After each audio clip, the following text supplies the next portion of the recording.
কোন গুনাহে আল্লাহ বান্দার দিক থেকে মুখ ফিরিয়ে নেন?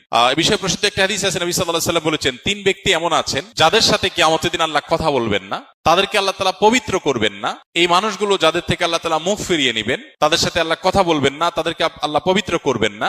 সেই মানুষগুলোর মধ্যে একজন হলেন ওই পুরুষ, যে পুরুষ টাকনুর নিচে পোশাক পরে। পোশাক পরে বলতে যে পোশাক উপরের দিক থেকে যায় সেটা টাকনুর নিচে পরে, প্যান্ট, পাজামা, চাদর, লুঙ্গি, জুব্বা, জামা, এগুলো। মুজা যেটা থাকেই নিচে, নিচ দিক থেকে পরা হয়, ওইটা কথা ভিন্ন। তো এই যে মুসবিল যে ব্যক্তি টাকনুর নিচে প্যান্ট, পাজামা, লুঙ্গি ইত্যাদি পরে, এই ব্যক্তি, তার সাথে আল্লাহ কিয়ামতের দিন কথাও বলবেন না এবং তার দিকে আল্লাহ তাকাবেনও না, তাকে আল্লাহ পবিত্রও করবেন না। এই তিনটা ভয়াবহতা এই ব্যক্তির জন্য আছে, যে ব্যক্তি টাকনুর নিচে প্যান্ট, পাজামা, লুঙ্গি পরে। আমাদের দেশে অনেকে আছেন মসজিদে নামাজ পড়তে আসলে তখন প্যান্ট ভাঁজ করে। অনেক মসজিদে মুয়াজ্জিনরা মাইকে বলেনও যে টাকনুর নিচে যাদের প্যান্ট আছে প্যান্টগুলো উঠায় নেন। নামাজের জন্য এই কথা কেন বলবেন? এই সম্পর্কে একটা জয়ীফ হাদিস আছে যে মুসবিল ইজারে নামাজ কবুল হয় না।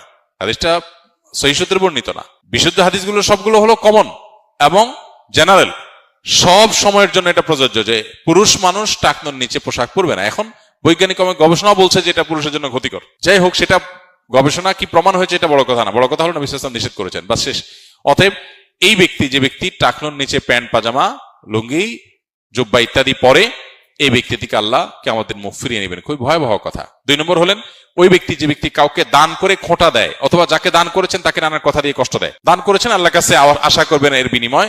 যাকে দান করেছেন তার সাথে আপনার কোনো আলাপ থাকবে না। দান করে খোঁটা দিলেন, কষ্ট দিলেন, খোঁচা মেরে কথা বললেন, এগুলো বললে আপনি আল্লাহ তাআলার দৃষ্টি থেকে সরে যাবেন কিয়ামতের ময়দানে। নাম্বার 3, ওই ব্যবসায়ী, যেই ব্যবসায়ী তার পণ্য বিক্রি করতে গিয়ে, এখন তো ঘরে ঘরে ভাই আল্লাহর কিরা, এটা কিনা পড়ছে এত, ভাই কিনতেও পারে না এত টাকা দিয়া, ডাহা মিথ্যা কথা। তো এই ব্যবসায়ী যে তার পণ্য বিক্রি করার প্রয়োজনে মিথ্যা শপথ করে ক্রেতাদের সাথে, কাস্টমারের সাথে, তার দিকে আল্লাহ তাকাবেনও না, তাকে পবিত্র করবেন না এবং কিয়ামতের দিন আল্লাহ রাব্বুল আলামিন তার সাথে কথাও বলবেন না। আল্লাহ আমাদেরকে এই সমস্ত বদগুণ, খারাপ গুণ থেকে, চরিত্র থেকে হেফাজত থাকার তৌফিক দান করুন।